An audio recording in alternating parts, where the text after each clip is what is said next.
Cali X Boxing, and I am live on Fight Day. This is Fight Day. Tank versus Ryan. This is a big fight day. We got Cordina Rockamoff. We got Gabe trying to beat Beck the Bully again, and we'll get into some betting on some copy box, and we'll get into our final thoughts. Who y'all got today? Let's rock and roll.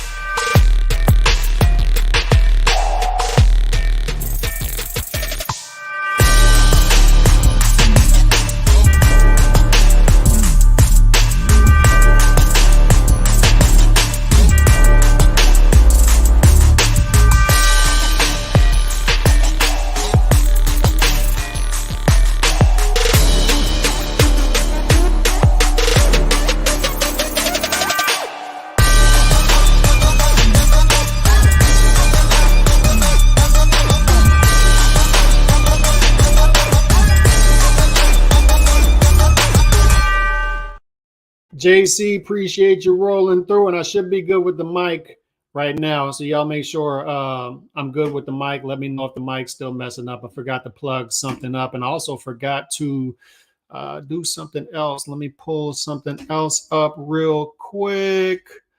Home, recents. These are some betting odds I had. Let me get them up. Backstage.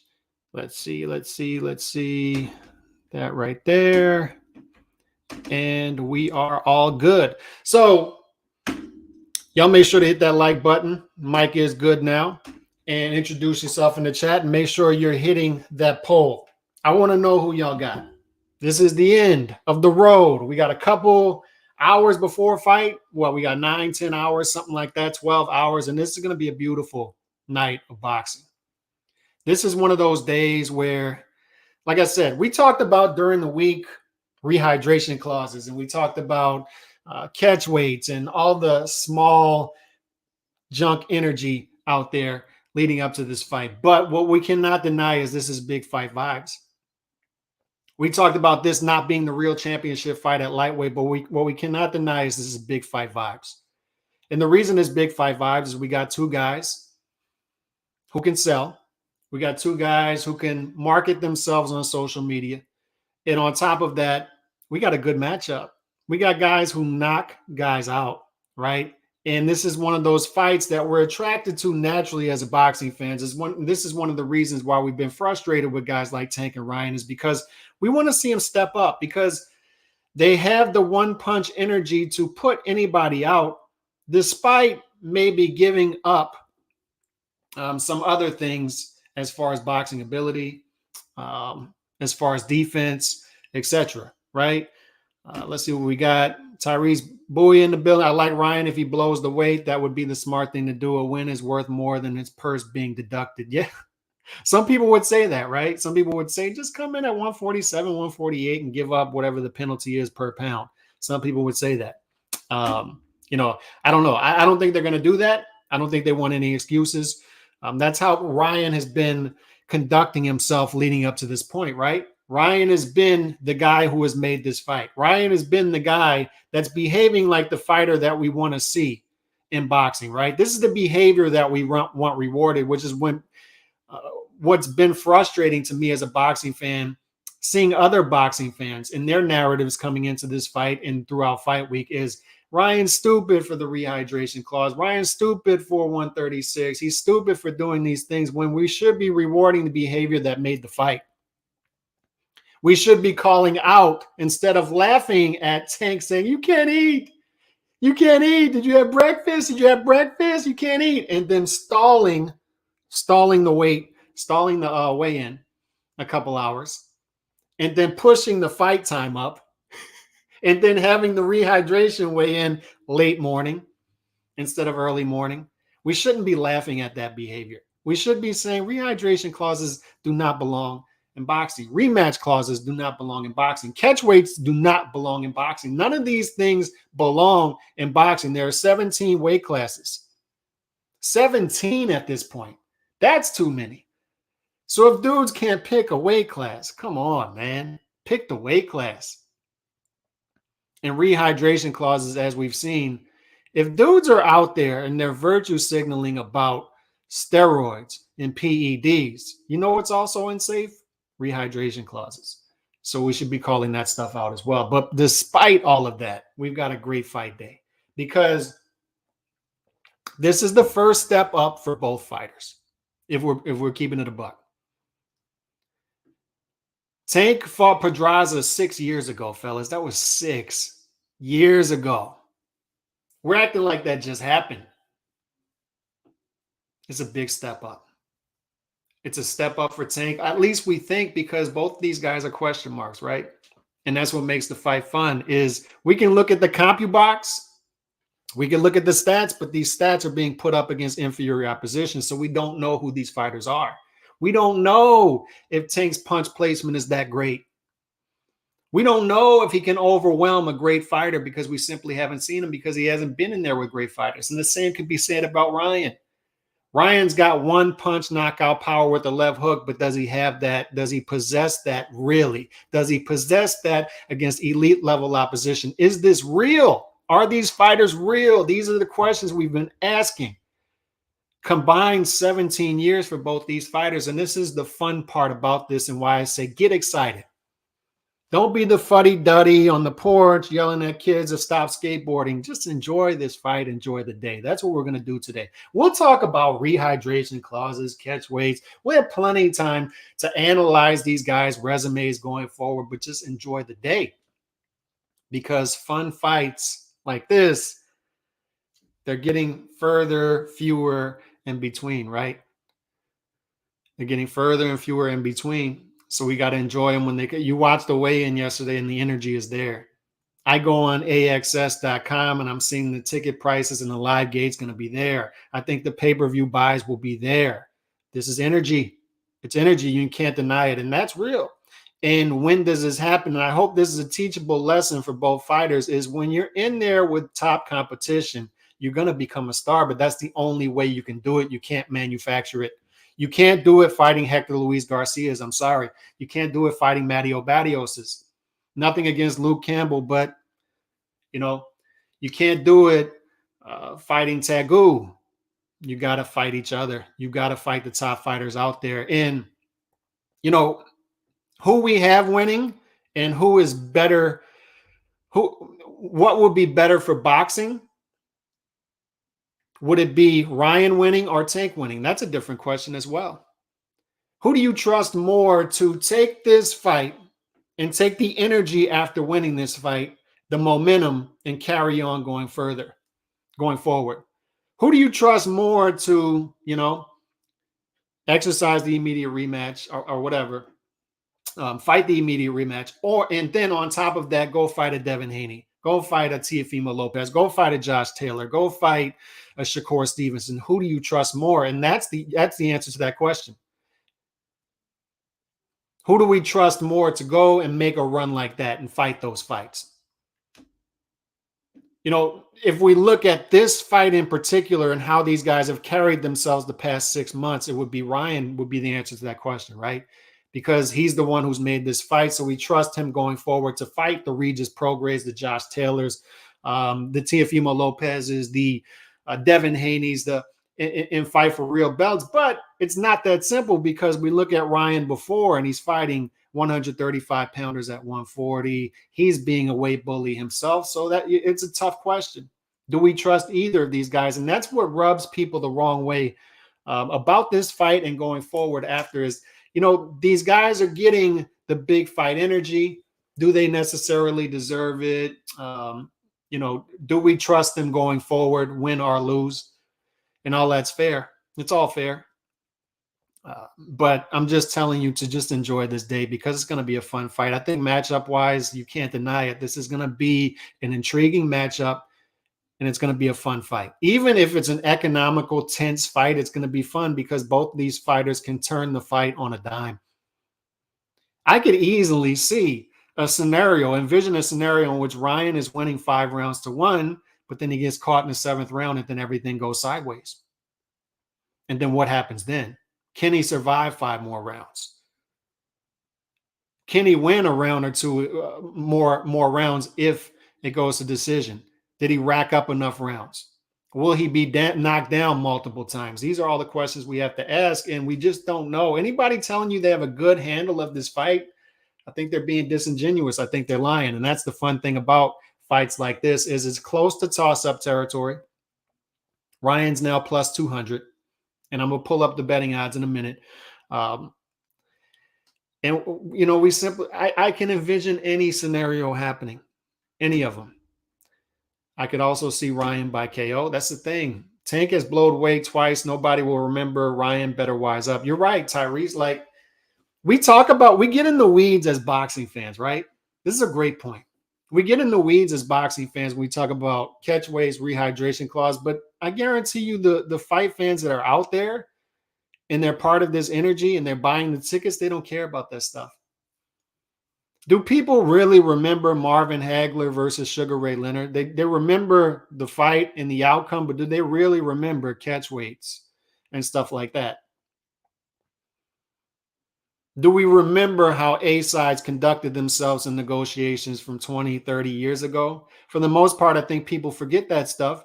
And to Tyrese's point, I think that's why fighters do it and why they get away with it.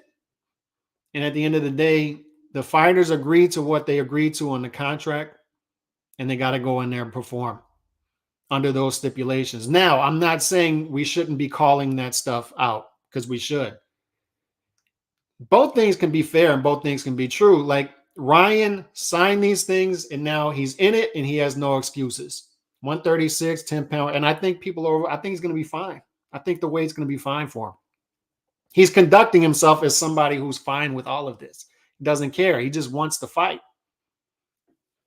He's saying he's performing. He's carrying himself like a fighter. And this is what's beautiful. We tell fighters all the time, take control of your career. Your manager tries to stop the fight, tell your manager to F off. Same thing with the promoter. Same thing with the any of these guys on their team. The strength and conditioning coach. And this is Ryan telling his team, F off, I want the fight. But it's also fair to say these things happen because you can also get in Tank's head and you can also be using this as leverage for the next fight. If you win the fight, you say, look, I beat you with all of this stuff. Why don't you drop this going forward? Or let's say Tank wins a close fight, right? Yeah, you beat me because of this stuff. Why don't you drop it? So I think it's all fair. I think it's all. Shout out Joker, Tank via TKO 11. And these predictions are going to be all over the place. And that's indicative of a good matchup. I find it interesting that Ryan mentioned that Tank has the lowest punch output in boxing right now. Ryan has really been doing his homework on Tank, man. And the information is all out there. I'll pull it up in a minute with CompuBox. Shout out Serge, Calix with another dope-ass hat. I got a closet full of them. People collect shoes. I don't collect shoes. I collect hats. Long-time subscriber. Good to see you more active these days. And that I am. And I know Saturday, late morning, afternoon, my subscribers aren't going to be on here that much, but I just wanted to get my thoughts out there before the fight. And I will be back on here tonight after the fight. By the way, earlier start time. The kids will be out. The wife will be out. So I'm locked in tonight by myself. I'm not inviting anybody over. I just want to have this on the big screen TV, watching it, having fun, analyzing it myself. And I'll be back on here after the fight. Mayweather ruined boxing with that whole I'm undefeated, 0 losses. Mumbo jumbo fighters are so scared to lose that. Oh, I would agree. Also, who can take the bigger punch from either one? Who's going to implement a back plan when the going gets tough? Tank has got all the advantages. Off the ropes, Carnell. It's going to be interesting to see how Tank handles the range. How many rounds will it take him to actually get to Ryan? Can Ryan control the range better than we think? They haven't fought anybody, and it's a big fight. Come on. So this is an interesting point here, and a point that I brought up is how well can Ryan, and this is what the catchweight rehydration clause is about, right? They're trying to take away that disadvantage, that advantage from Ryan that Ryan has, is how well Ryan's jab numbers are not that great, for being honest. So how well can Ryan land that jab? And it's not really about landing the jab. It's just keep keeping Tank honest and keeping him at bay. How well can he use that range early on in the fight, and how much energy is he going to expend early in the fight? Because it's one thing to win rounds against Tank. Everybody wins rounds against Tank early. That's not, everybody wins the first half of the fight against Tank. I mean, Raleigh was winning rounds. Matteo was winning rounds. Hector Luis Garcia was winning some rounds. Isak was banking a bunch of rounds early. So that's not out of the ordinary. It's not out of the ordinary to see Ryan up 4-2 through 6 rounds, but how much energy is he going to be expending early on in the fight is the question. How well is he keeping Tank at bay? And it's not only keeping Tank at bay, it's limiting his openings that he's going to take advantage of in the second half of the fight, because his punch placement is great. The numbers show that. Once again, it could be flawed, right? Because it's not against great competition. We really don't know yet how great his punch placement and his power is. And the same thing with Ryan. It's the fun thing about this fight. They're big question marks. But if Ryan is winning these rounds 4-2, but he's expending a bunch of energy, and as each round goes on, the jab is less effective, then we've got that fight in which it's much like a Tank fight that we've seen, right? It's the seventh round. What does Tank do? He stays in your chest. And then that output, we talked about it, 34 punches per round is what Tank throws. He's the most economical fighter in the sport. He doesn't throw punches. Extremely selective, right? But those numbers go up from about mid-20s to mid-40s second half of the fight. So he's a bit... He's lightweight average at that point, because the lightweight average is mid-40s. So the second half of the fight, he's more like your typical lightweight. He's throwing lightweight numbers. And on top of that, he's throwing a high percentage of power punches. And the power punches are extremely consistent. Like he's landing a high percentage of power shots. So that's when guys get in there with Tank and they're like 7th, 8th, 9th round, and he becomes a different dude. It's a switch. He flips. He flips that switch, and he's in your chest, and he's landing power shots, and it's the placement of them. He knows where he wants to land them, and he lands them there. It's punch play. All the great fighters in the sport, and it's why we're holding back on putting Tank top 10, right? Is he's not doing against top competition, but the top pound for pound fighters are great at punch placement, and they're doing it against great opposition.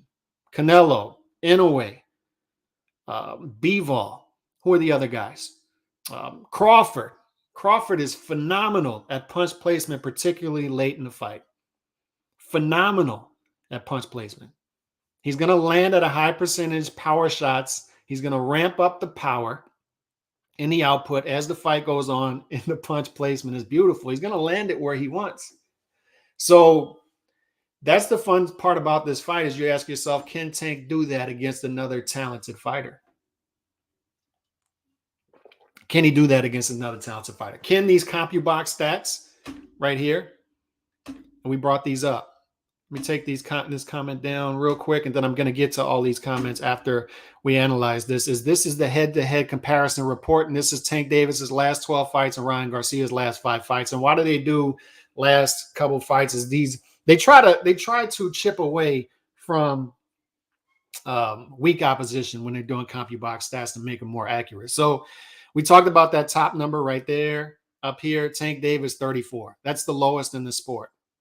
In the lightweight average, I was wrong. It's actually 57. So he's not even at lightweight average in the second half of fights when he steps it up. And Ryan's well below lightweight average at 41. So you have 2 economical fighters, 2 extremely economical fighters going against each other for this weight class.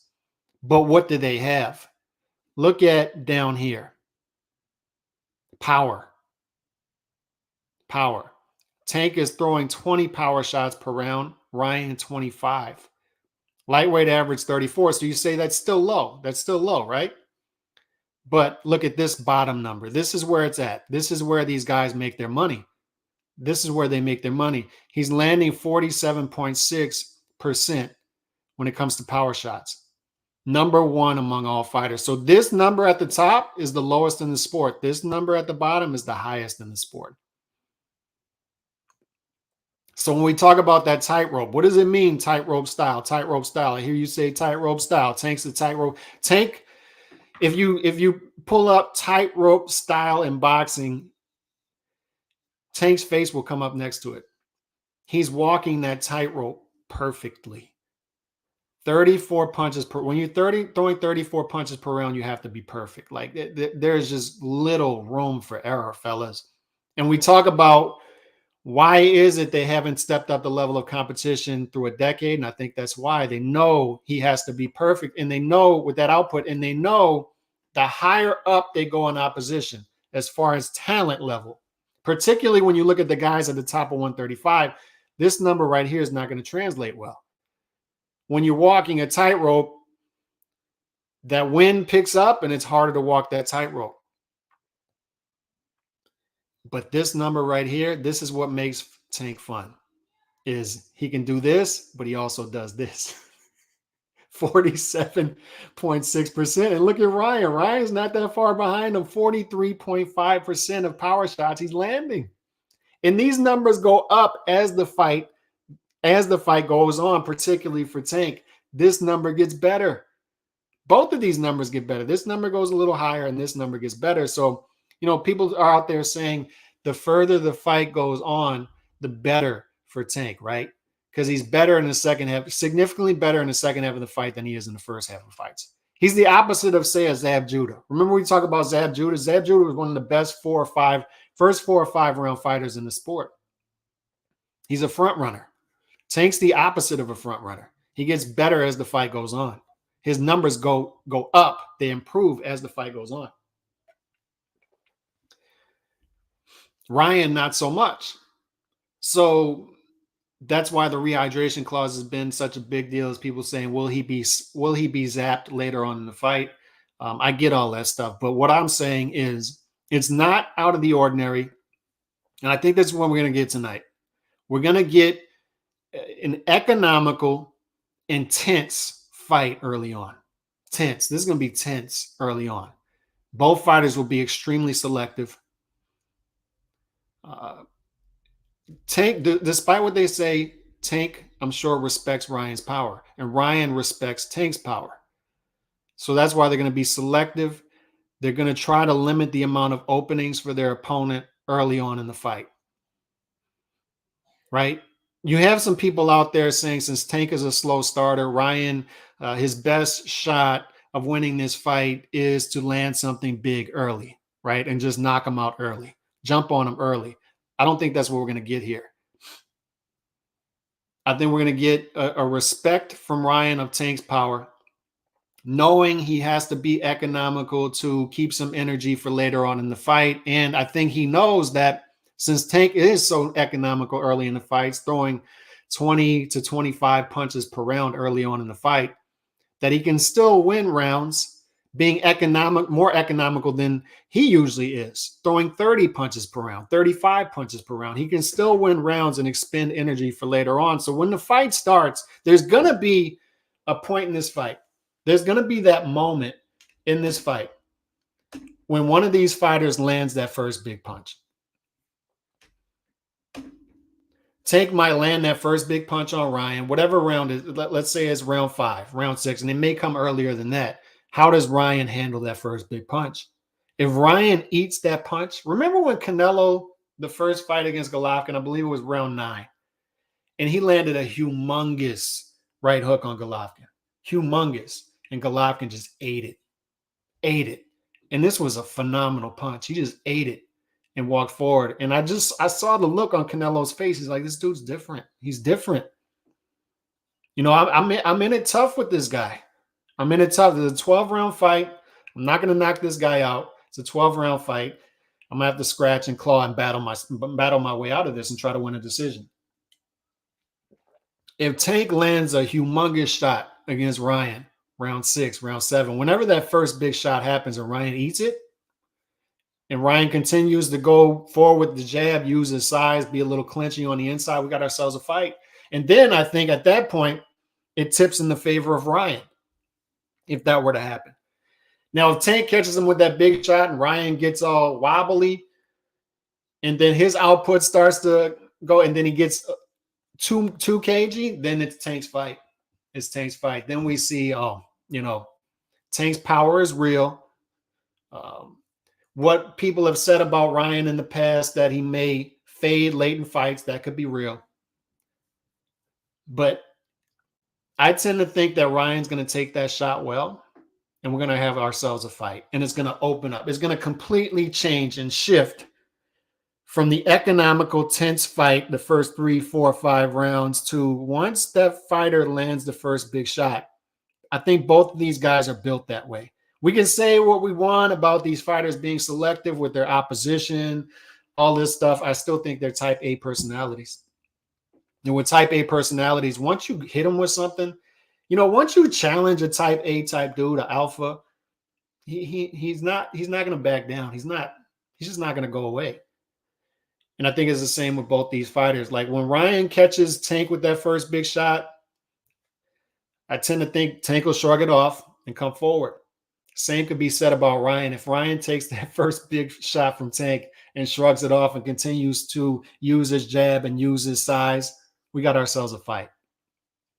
We got ourselves a fight then. And then it becomes anybody's game. And actually, it could shift towards Ryan if he takes the power, because if he's putting rounds in the bank early, which every fighter does against Tank, this is objective facts. Guys put rounds, inferior opposition have put rounds in the bank against Tank in the first half of the fight. Like I said, he's the opposite of Zab Judah in that way. He's the opposite of a front runner. He's selective, extremely too selective early in fights, and guys take advantage of that. But what is he doing? He's setting up traps.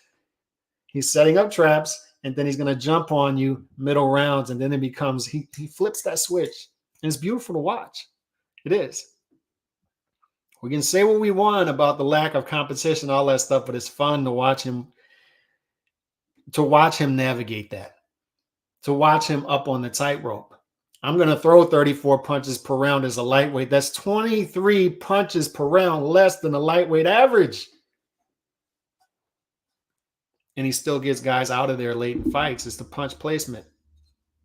He's got a boxing IQ, man. He does. He knows where he wants to put shots, and he places them there. So it's going to be interesting to see how many rounds will it take him to actually get to Ryan. Ryan can control the range better than we think, and I think he can. They haven't fought anybody, and it's a big fight. Ryan needs to use his jabs to have a good chance to win, and his jab numbers are not that great. So we'll see. Other reason I think Tank pulls this off, because I see some of the same Canelo qualities, and he does. He has the Canelo qualities without the Canelo resume, right? Shout out my guy Puro Sor. Yes, they win rounds, but Tank tries you mentally, kind of like Canelo. And he does. Like he gets in your head and he steps up the energy and he stays in your chest, and his footwork is there. He knows how to place those punches. He does. I think Ryan's going to go for the first round knockout and get caught in the second. I disagree. And you could be right, but I disagree. I think Ryan is going to play it careful early in the fights, because he knows that he can still be selective. He can still have a low output and not expend energy and save it for later in the fight and still win rounds against Tank. And both of these guys, I'm telling you, they respect each other's power. They can say what they want. They respect each other's power. I'm rooting for Garcia, but I think Tank will win. Let's see what we got. I remember Ryan saying in the Logan Paul interview that Tank is only going to do a right hook, overhand, or uppercut. He said there is no other move that Tank can possibly do to beat him. And I tend to disagree with that. But once again, we'll find out. The interesting thing is both these guys are huge question marks. We just don't know, fellas. And that's what makes this fun. And that's why I'm telling people, just enjoy this. Like, days like this don't come around often in boxing. It's just, you don't know. It's a big fight, and you just don't know what's going to happen. We just don't know. And we got fights like this today. Cordina versus Rakhimov is going to happen in about an hour and a half. We don't know what's going to happen with that. That's for 130 supremacy. And then you've got Beck the Bully against Gabe Rosado. I've never seen this in my life. I've never seen this in my life when a guy starches a dude, knocks him out cold, the way Gabe Rosado did, and he's a 14-1 underdog in the rematch. I've never seen it. Shout out Chauncey Pearls. Appreciate the super chat, my brother. Excited, Calix, but I have a worry that the fight won't live up to expectation due to Tank's ecological punch output and Ryan banking on the counters. We might see a stinker. Hope I'm wrong. I hope so too. And I don't know if I agree with that. I usually get this feeling before big fights. I do. Any big pay-per-view fight, I usually get this feeling right here. And it's one of the reasons I stopped inviting casuals over to my pay-per-view parties. And I usually just watch them alone. For this one, I just want to sit back and enjoy it. I don't want to entertain anybody at my house. I don't get that. I don't have that feeling. Like instinctively, I don't have that feeling about this fight. I just think with two guys who possess this much power, and I think they both want to get to each other, that you may have a type of fight that's super tense early and you may have some booing. But at some point, one of these guys is going to land a big punch. They're just too good of power punches for this not to happen. One of them is going to land a big punch and the fight's going to switch on. It's going to switch on. And I think Tank has a style in which it's not going to allow. And Tank's fights, like I've seen some fights of his where it's boring for 5-6 rounds. And you're like, and then it just switches on. And you always seem to leave entertained in some kind of way. And I don't see this being any different. And what makes this even more exciting to me is you have a fighter that on paper, the eye test tells us, and we could be wrong about this because we don't know Ryan either. Both guys, huge question marks. But we have a guy in Ryan who it seems like has some attributes, some assets that could make this fight different than a Matteo Barrios fight, an Isaac Cruz fight, a Raleigh Romero fight in particular. And I've seen this out there. It's floating around that, and people always do this. Oh, if Luke Campbell can catch Ryan, then Tank will definitely catch Ryan. It doesn't work that way. Andre Ward gets caught early in the fight and gets hurt and gets knocked down by a guy who simply just isn't that good. And then what happens? We'll see that. We'll say, oh, if he catches Andre Ward with that, just wait till what Kovalev's going to do to him, and it doesn't turn out that way. Because what happens is they respect the power more. Like Ryan's going to respect the power more than he respected Campbell's power. So he's less likely to get caught, right? It just doesn't work that way. And competitors, high-level competitors, they have a way of turning it on against higher-level competition. Some of them even fight down to that level of competition. And we can say the same about Tank is we can sit here and say Tank always gives up early rounds, but Tank being in a fight that's a higher level of fight than the fights he's used to, he may have a gear that we haven't seen yet. We talked about that with Bivol, right? Bivol leading up to the Canelo fight. It's like, does this guy ever take it out of third gear? He just looks like he's out there. You know, he's winning these rounds. He's winning these fights easily, you know, but will that work against Canelo? And then he fights Canelo and we see a gear that we didn't know existed for Bivol. And the same could be said about Tank is we say he gives up early rounds to everybody, but will that be the case in this fight? Will he come out in the first round just on point? And once again, it goes back to both guys are just huge question marks. It's just, it's tough to pin these guys. It's tough in boxing these days to make a pound for pound list, to say who these fighters are because they give us so little to go off of, right? And these fighters in particular, we've had our frustrations with these fighters, but the beautiful thing about tonight is we're going to start to get answers about both of them. I don't know if we'll get definitive answers to say, okay, that guy is that guy, but he's him. But we'll start to get answers. A picture will start to develop. You remember those Polaroids? Like you take a Polaroid picture and you shake it, and then it would develop. For these fighters, we've been shaking that Polaroid picture for like 17 years combined, and the picture just hasn't developed. We're going to start to shake it tonight, pause, and start to get some answers, some development. But Tank can hit you at angles. He can. He can. Like, nobody's denying any of that stuff. Tank can hit you at angles. Tank's got punch placement. Ryan's got things that Tank hasn't seen. Tank's got things Ryan hasn't seen. It's what makes all this fun. I don't think anybody has a good handle on what's going to happen tonight.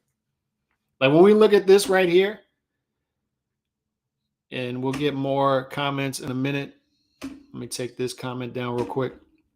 This is the betting odds. And the betting odds, the top betting odds is plus 200. Ryan's now at plus 200. So that's changed a little bit. Is the line has tightened a little bit. It's tightened a little bit. I'm looking at it on my phone right now. Let me see. It is currently, Ryan Garcia has actually gone down to plus 190 again. So that line has tightened. Tank Davis minus 230, Ryan Garcia plus 190. Now look at the method of result.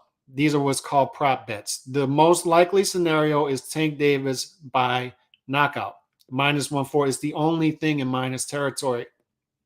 But Ryan Garcia by knockout is plus 310. Gervonta Davis, third most likely scenario by decision, plus 550. And this is actually down to plus 650. And I got it at plus 700. Ryan Garcia by decision. And why do I take that? Do I think Ryan Garcia is going to win by? I don't know. Like I said, I simply don't know these fighters. I don't know. But to me, this is one of those fights where you put a little bit of money down. None of us know these fighters. So you put a little bit of money down on something that could happen with long odds. I see people putting a draw out there. They think it's going to be a close fight. They think it'll go decision. And they putting a little bit of money down on draw. So for me, the play is, it's one of those fights where I just put a little bit of money down on things with good odds. And Ryan Garcia by decision at plus 700, something that could plausibly happen at plus 700, I just throw a little bit of money down on it. Will the fight go the distance? If you think the fight goes the distance, plus 260. Over, under 7.5 rounds. You think this is a late type fight, even if it's a knockout? You got that. You go the over at minus 140. So there are plenty of things you can do just to throw up a little bit of money down. And if you think you just want to put money down on Ryan at plus 190, a little bit of money, that's fine too. That gets you a good return. All right. But take by knockout is the most likely scenario. So if you feel strongly in that, minus 140 is a decent price too. I'm just not going to sit here and lie to you and tell you that I have a good feel on what's going to go on in this fight and you should jump on this. There's value in this. I think there's value in Ryan at those odds because I see it as a toss-up fight. This notion out there that Ryan's going to come out here and just get dog walked, that Tank's going to just come out here and spank him and destroy him, that this is a kid in there with an elite level opposition, I don't think that's the case. I think both these guys are on the same level. I haven't seen either one of these guys consistently against great opposition. I think both guys possess a weapon that could give the other guy issues, and we got ourselves a fight. I think that's what we got. So when we start to get into plus territory, I just put a little bit of money down on those things. This right here, I've never seen.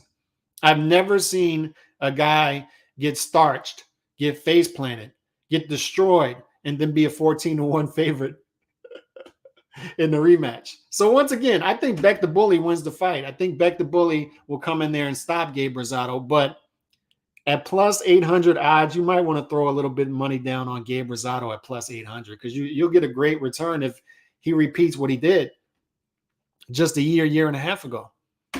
And this right here, Cordina, I like Cordina by decision, so I'm hopping on plus 105, Cordina by decision. That's just me. So those are just some value plays that I see. But for a fight like Tank versus Ryan, I see it as a toss-up. I see both fighters with assets, both fighters with weapons that can give the other guy issues. So why not throw a little bit of money down on something deep in the plus territory? Could be value there. Haney said he thinks it's going the distance. And another thing Haney said is, he's cheering for Ryan. He hopes Ryan wins the fight because is more likely that he fights Ryan than Tank. And why would he say that? And he explained why he said that. He said, we've been calling out Tank, and Tank just, he doesn't. And we saw Mayweather, right? When Tank was with Mayweather Promotion, he said, let them do what they're doing over there. We'll do what we're doing over here. They haven't expressed interest at all in fighting the top three guys at top rank. When Loma brings up the name, when Haney brings up the name, even with all of the belts, when Shakur brings up the name in particular, they're like, no, we're doing what we're doing over here. Let them do what they're doing over there. So that's why I say, like, it might be better for boxing if Ryan wins the fight, because we see what do we have going forward with Tank, because if he's not going to fight the top three guys at top rank, maybe he just does the rematch with Ryan Garcia. I don't know. And I don't see him fighting the top guys at 140 either. Do you see Tank fighting a Regis Prograis? Do you see him fighting a Josh Taylor, a Teofimo Lopez? I don't know. But I hope whoever wins this fight does a complete 180 and just says, all right, I'm the dude now. I'm going to take this new level of stardom that I have and run with it. I'm going to give the boxing fans what they want. I'm going to give them their demand. I'm going to fight, line them up. I'm going to fight him. I'll fight Devin Haney at whatever weight without a rehydration clause. I'll fight Teofimo Lopez even if he loses the fight. I'll fight Josh Taylor if he wins it. I'll fight Regis Pro. I'll fight any of those guys. I'll fight Shakur Stevenson, whoever. I'm hoping for that. And that's why I say I always leave open the window that I could be a fan of one of these fighters. Because there was a point in time when I wasn't a fan of some of the fighters I'm now a fan of. Canelo, Golovkin. I wasn't a fan of Tim Bradley early on in his career. I wasn't a fan of Pernell Whitaker at one point. I wasn't a fan of Oscar at one point. Who the hell wants to be a fan of Oscar? Like, then I became a fan. It's like it gets to a point where this dude is behaving like a fighter I want to see. I want to see. Like, I got to be a fan of him. Canelo looks like Richie Cunningham. His golf clothes are too tight. Why do I want to be a fan of that dude? It's because he gives me the fights I want to see. It's that simple. Tank sexuals will say Tank doesn't have the body for 140 and never campaign there and just win the mythical matchups. And I'll say that, and I said this about Haney too. It's tough for me to see those styles working at 140 the way they work at 135. But that doesn't stop me from wanting to see it, because what do I also say? If these fighters lose fights, I don't care as long as they're fighting the top competition. And they have a better chance of becoming stars, even with a loss, 2, even 3 losses, if they're fighting the top fights, than fighting on AAA level pay-per-views in front of 100 to 200,000 people who are buying them. They're making money, but are they becoming stars? And I hope this is the wake-up call for a lot of people in that camp to say, these are the fights he should be in going forward. We shouldn't be fighting Hector Luis Garcias. We shouldn't be fighting Rolly Romero's. We should be above those fights. We should be above the Matteo Barrioses out there. We should be above those fights. We shouldn't have a major league talent fighting a AAA resume. We shouldn't have that. Step him up. If he wins, he wins. If he loses, he loses. We'll be forgiving as boxing fans. The 4 Kings, they all lost fights. They're all in the Hall of Fame. They all had huge endorsements, even after losses.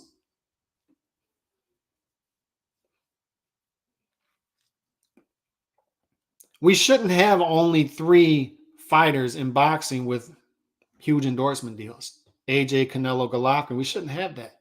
Every other sport has their top 20 or whatever athletes have huge endorsement deals. We're the only ones. Why? Because of our model. Our model is not developing stars because we don't have access to them the way we should. We don't have access to them. We've built a country club sport. So what I'm saying is unleash Tank. Like, unleash him. Let him fight the fights. See what happens. Let's see where it goes. And I guarantee you he becomes a star. Guarantee you if you just unleash him. You just let him be, let him out of the bubble wrap. And this is a good start tonight. It's a good start to the process. It's just a start, but it's a good start. And let's have some fun with it. Let me see where the poll is, by the way. The poll is at, y'all make sure to get the likes up real quick. Ryan, 54%, Tank, 46%. And that's unscientific. Obviously, depending on where you go with your polls, I've seen polls have Tank 60%, Ryan 40%, Tank 55, Ryan. And I think that's the ballpark we're in, right?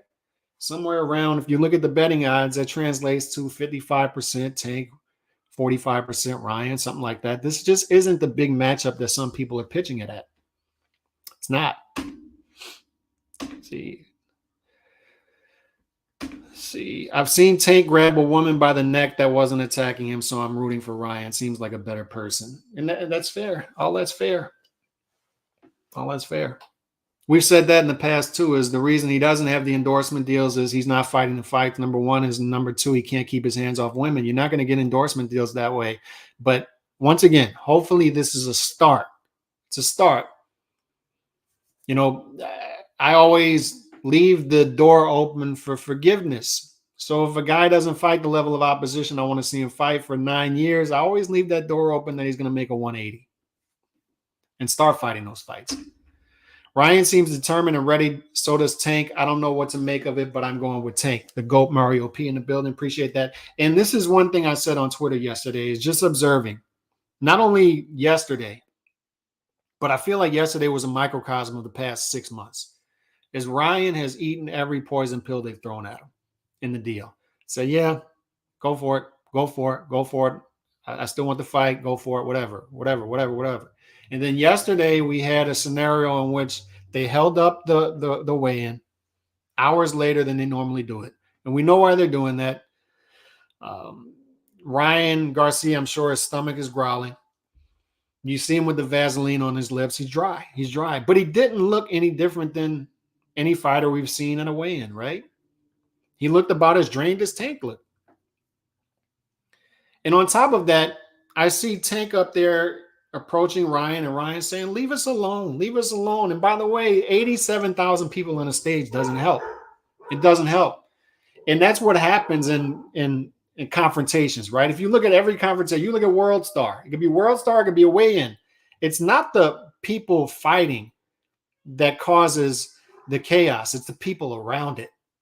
And you have 87 people on the stage. Why are all those people on the stage? Why? Because it's a big fight. They all want to be seen, right? There's no reason for Leonard Ellerbe to be there other than he's Leonard Ellerbe. He's not promoting anybody. He's not Tank's promoter, but I'm sure he has something in the deal to where Tank has to keep him around for this fight contractually.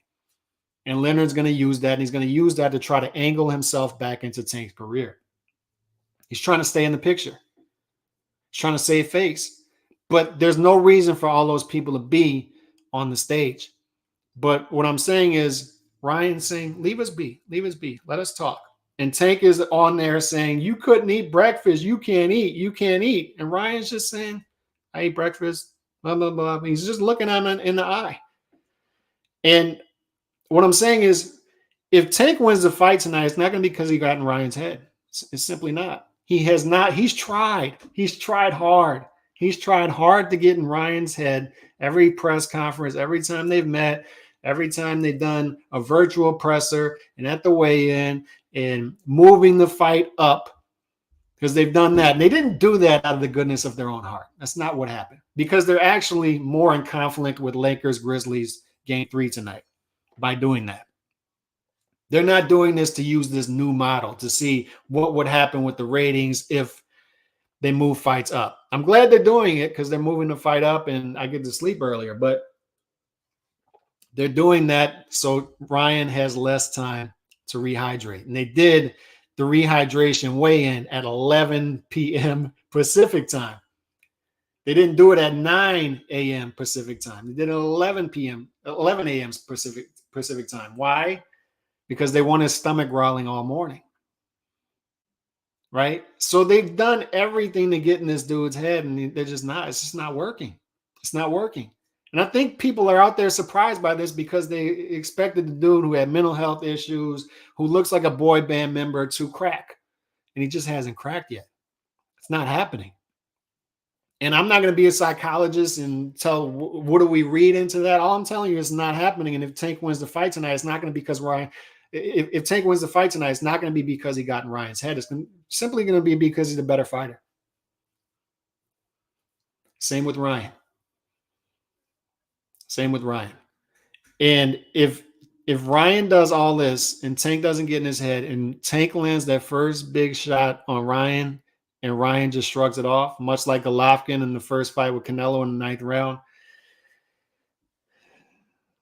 boy, that's going to be fun. Even now, Tank isn't really daring to be great. Ryan, a 24-year-old contender in his first big fight, Tank should have the top dudes. You're right. You should have fought you're right about that, Nando.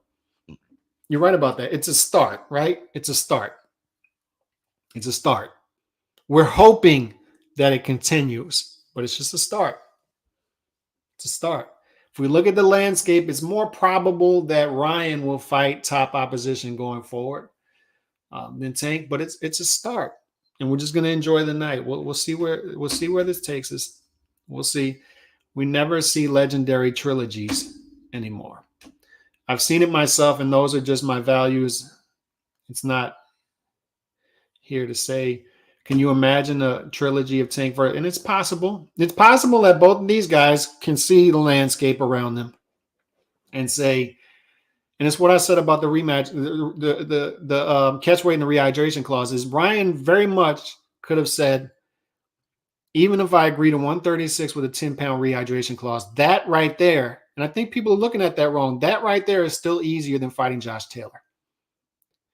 It's still easier than fighting Regis Prograis. Because I'm not a lightweight. He's not going to fight. It's still easier than fighting Devin Haney at 140.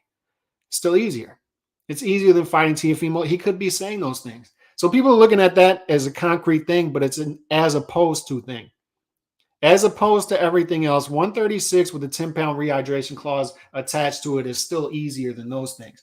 And the reason that a trilogy back to back to back is perhaps likely, if you get a good fight, is they could both be looking at the landscape and say, you know what, it's probably easier if we just fought each other than fighting a Devin Haney, then fighting a Lomachenko, then fighting a Shakur Stevenson in particular, then fighting going up to 140 with real sharks and fighting Josh Taylor, Regis Prograis, possibly a Teofimo Lopez, a Matias.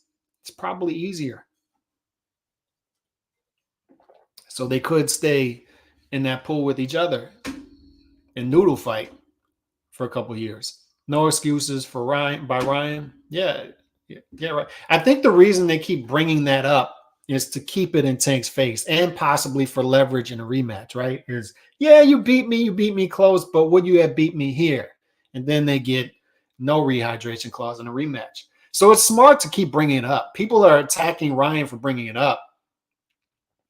You know, Ryan agreed to it. He has no excuses. But at the same time, it's still smart to keep bringing it up and to try to feed into that energy, that insecurity that Tank's team has around him, because there's no doubt about it. There are people who are insecure about what Tank brings to the table on Tank's team. Because if they weren't, they wouldn't be conducting themselves this way through a decade. They would not. They would not. They would have stepped it up by now.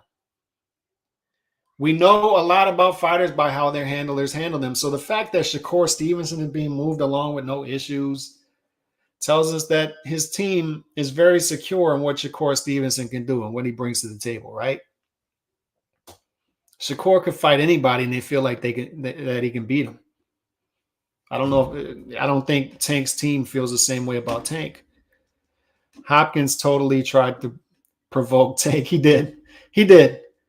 There's no reason for B-Hop to being on the other side by Tank's team. He did. There's no doubt about it. And this could be a little of trying to get in Tank's head too, right? Because B-Hop he was a master at that. He's the one who smashed, who threw down in Puerto Rico, threw down the Puerto Rican flag and stomped on it. So if anybody is a master in the head games, it's Bernard Hopkins. So there's no doubt. I don't put it past Bernard Hopkins to go on the other side and try to get in Tank's head. This is what they're doing. It's all fair game. It's all fair game. And I think Ryan's side of things, as Ryan keeps saying, just give them what they want, give them what they want. I'm sure his management, his promotion are getting pissed off with this whole charade. I'm sure. Lennox was best. Appreciate you rolling through. It's quite pathetic that for 1 pound, no belt on the line, plus a bunch of crap clauses, last weigh-ins, and things like that. Yeah, a lot of people feel that way. You got Tank or Hopkins if they fought right now. Hopkins has that. He's bigger and he's got that old man streak. There's no doubt about it. These odds change after the next weight check. I don't know. We'll have to see because the next weight check is in 40 minutes. 40 minutes. So we'll see if he comes in fine. I don't know. I don't know. I don't think he's coming in over. Some people say he should just blow the weight, pay the penalty. I don't think that. I think you should. I always feel like you should be professional. You signed a contract. You signed the contract, and you gotta live with it. You gotta live with whatever you sign. They moved the fight up to drain the guy. I truly hope the refs is not in the pockets of Tank. My goodness. And the referee apparently is a good referee, and he's a newer face. I forget his name. So they're not going back to the old Vegas well with the referee, like a Kenny Bayless. They're going with a newer, fresher guy, and we'll see what that brings. Ryan shows lead up on flag seeds this morning before the weigh-in. Should load up on. Yeah, and I'm not an expert on that stuff, so I don't know exactly what they're gonna do. But I'm sure we got IVs and all kind of proteins that he's taking to carefully move him up and keep him under. It still doesn't prove. I just think people are reading too much into it. I think he'll be fine. It still doesn't prove if either are the goods. If it's a close fight, they'll just big up the loser like they did with Pitbull, Rolly, etc. And you're possibly right. Yes, sir. You're possibly right. That's why I say, man, there's going to be so many narratives going in all different directions, and we've had that leading up, and we've had that. We're going to have that going forward, right? But today, it's one of those days I just want to enjoy. Because it's going to be a great fight, I think. You've been asleep under the effing wheel for many, many years. Leonard Ellerby. Man strength of Ryan will be detriment taking big shots. We'll see once again. This fight may hit close to 1 million buys. A rematch, if competitive, may make too much business sense. $60 price point helps too. I agree. I think the pay-per-view buy is going to be great. I don't know where, once again, I'm not an expert in pay-per-view buys and how much they need to make, and I'm sure it's going to generate a lot of money. And I'm also sure the live gate will be fine, will be great from what I'm seeing online. And I think it'll be a box office success. And if it's a good fight, why not do it again? That's what we're looking at. Hopkins was definitely reaching into his bag. There's no doubt. He kept saying, mind the stage. It's funny because I could see him doing that. Like he's some sort of, like he's putting out a fire, right? B-Hop's out there putting out a fire. After everything he's done that way, he's up there putting out a fire. When he's on Tank's side, B-Hop's over there on Tank's side acting like he's a peacemaker. It was hilarious to watch. And I just get a kick out of all this. I'm glad that there was a lot of energy yesterday. I'm glad that, these guys are getting in each other's faces. And it looks like neither one of them's getting in each other's head. We're going to have a fun fight. But it was funny to see B-Hop yesterday. He was in his bag for sure. Calix, there is nothing like a Saturday early afternoon before a huge fight night, about to go to the liquor store. And yeah, I'm going to make a run too. And I'm going to enjoy the night. And on top of that, we got fights this afternoon. So make sure you're locked into Cordina versus Rakhimov, because that's an interesting fight. Will Rakhimov get to Cordina's chin? Will Cordina, like I said, I'm playing Cordina by decision at plus 190. We'll see where it goes. Thought on Elijah Garcia taking a step low opponent instead of a step up. I like Elijah Garcia. I like him. I'd also like to see them be more aggressive with him as well. I got to be honest, Jesus, I'm not that excited about this undercard. Besides, the only thing this will be one of those cards tonight where I'll have it on, but I'll be watching NBA, to be honest, for the most part, until Beck the Bully versus Gabe Rosado. Because the Morrell Jr. fight, I'm not excited about that either. He's a 20-1 favorite. And I know what they're doing there. They're just trying to cruise him to the Benavidez fight. I get it. But no, I don't know. Kenny Bayless, yeah, please no. What are you eating tonight? I'm smoking some ribs. And, I don't know if I'm going to do chicken wings because, like I said, I'm not having a fight party. I'm alone tonight. Kids are out. Wife is going out with her friends. I'm not having a fight party. I'm not having people over. I just want to enjoy it. May do it by the pool in the hot tub. May grill some chicken wings, or it might just be one of those things where I go get 5 pounds of crawfish. I'm in New Orleans, so it might be 5 pounds of crawfish, something like that, with some potatoes. It could be something like that too. Modelo's. I might drink a cross drinking Bud Light. Who knows? Or it might just be some Crown, or it might just be water. Who knows? Depends on how I'm vibing later, but I want to be locked into this fight.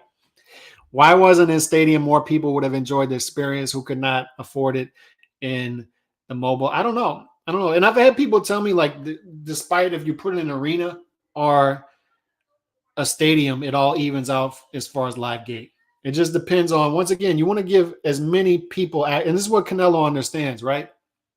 Canelo understands that I could have a better live gate at T-Mobile than I do in Dallas at Jerry's World. His live gate at T-Mobile with less people in there. And I can tell you what I paid to get in there. It was crazy for his last fight. But the live gate's actually better than it was for 73,000 people in Dallas. But what Canelo understands is long term, right? He understands I can do 50 to 60,000 fans in Mexico. I can do 73,000 fans in Dallas, and I'm expanding my fan base. Why? Because I'm giving people access to me. So I'll take a hit on a live gate to give more people access to me, to make them fans long term, and to build my endorsements. And that's what these other fighters don't get, who haven't taken control of their careers. Is they'll put this somewhere where it's less accessible. People will pay more to get in, and it'll do a better live gate. But sometimes it's better to just put it in a stadium, and price it better, and give people more access to it. So I don't know. I don't know why they did this. I wouldn't put it. It's possible they could put a rematch in the stadium. I don't know. I don't know why they did it that way, but it is what it is. Shout out HLD. The DAZN card so far is quite good. 2 women fighting now, and I'm gonna lock into that whenever I get off of here. It's about to be drinking and watching the fight that makes it exciting. Modelo's for me tonight. If I drink hard liquor, it won't be concentrated on the fight. What's your take on Thomas Taylor as the ref for tonight? And that's what I was talking about. Thomas Taylor is a newer face. So, and to be honest, I'm gonna be completely transparent with you. I don't know much about him.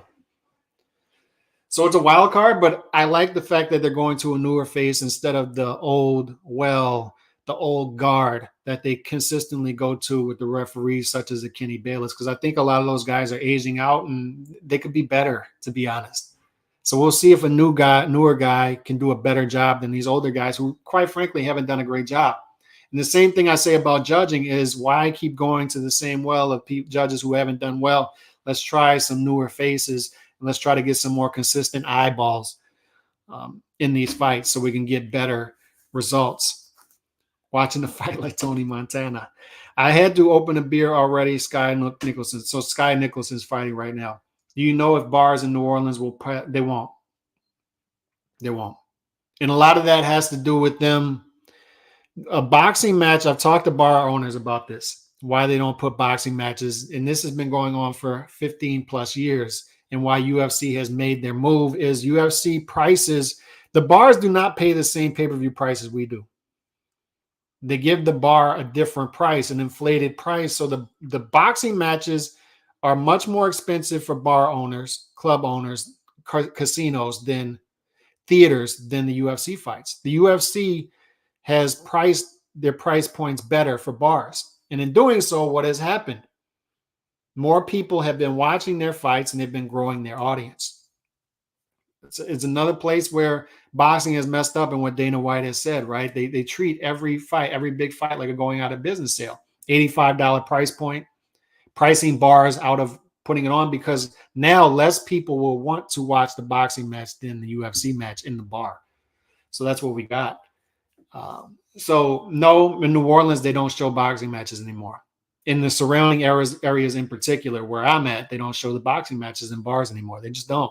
I remember going to Harris Casino in New Orleans in the big room and watching Pacquiao versus Clottey. I remember watching Hopkins versus Calzaghe there. They don't do it anymore.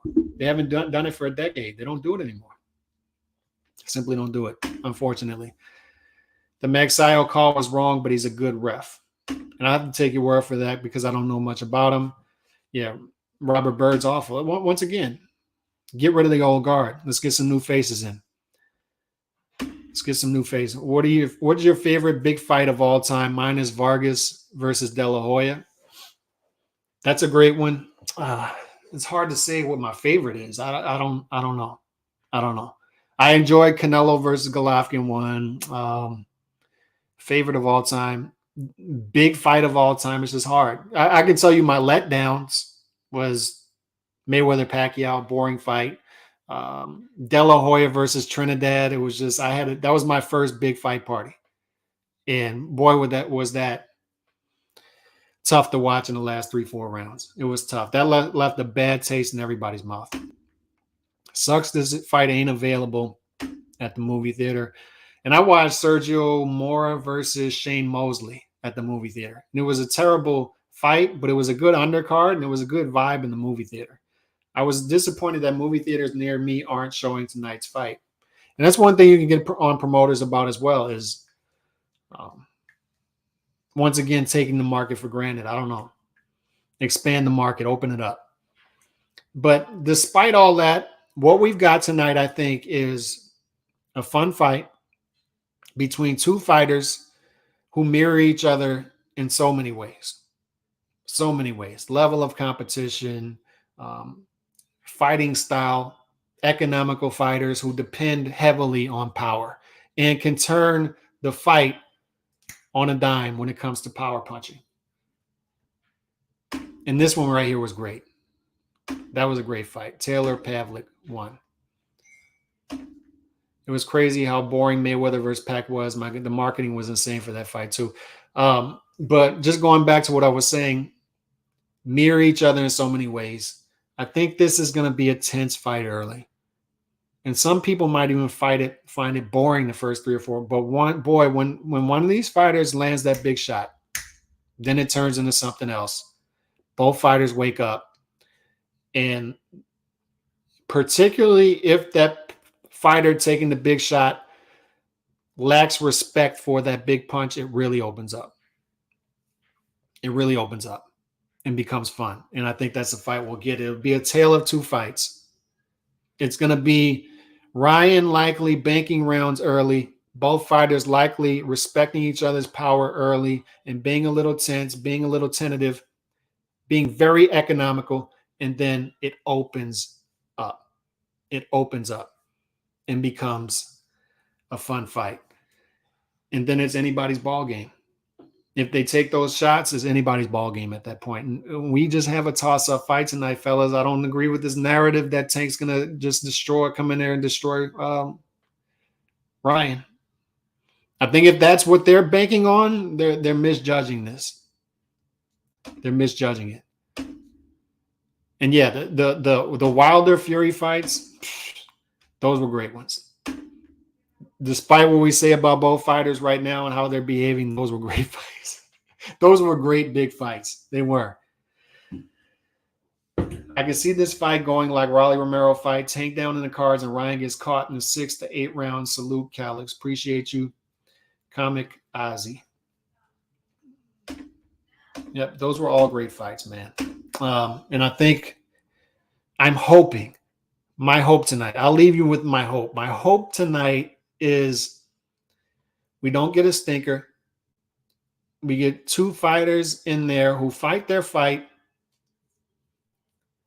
And then this thing opens up.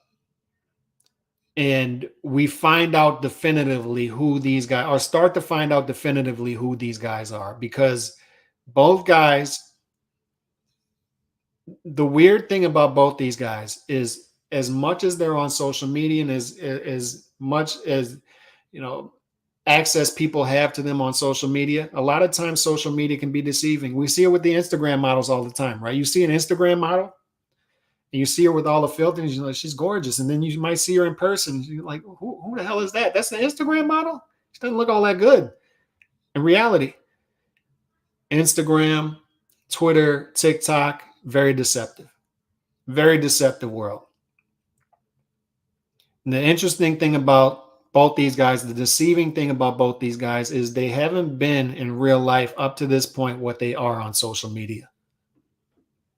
A lot of social media stars are like that. Most of them are. 9 out of 10 of them are like that. So the fun thing about tonight is they're finally going to start to reveal themselves to the world. So I want to know who these guys are. I've been wanting to know for years, who are these guys? Who is Tank Davis? Who is Ryan Garcia? I understand it. I see the numbers. But Tank Davis fighting Hector Luis Garcia and Rolly Romero, he's fighting with filters, right? It's filters. It's a filtered fight. It's artificial environment for the most part. Once you take those filters off, what does the Instagram model really look like? She's still a 10, or is she 6, 7? I don't know.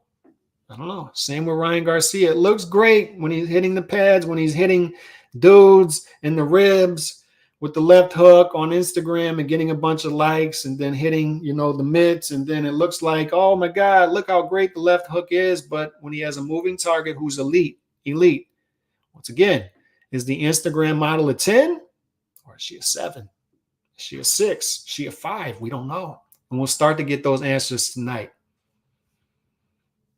When it comes to fighting, is Tank a 10? Are those CompuBox numbers real? Are those knockouts real? Ryan, are those knockouts real? Is that left hook real? Can you land that against elite level opposition? Can Tank land those shots at elite level opposition? Can he just flip on a switch in round 6 and expect to overwhelm a guy who looks like can fight? Are these guys, when it comes to fighting, 10s? Are they 6s? Are they 7? What's their Madden ranking? Is it 100? Is it 95? Is it 85? We don't know until they take those filters off. And tonight, they'll start to take those filters off, and we'll start to get some answers. On that note, see y'all tonight after the fight. God bless. Peace.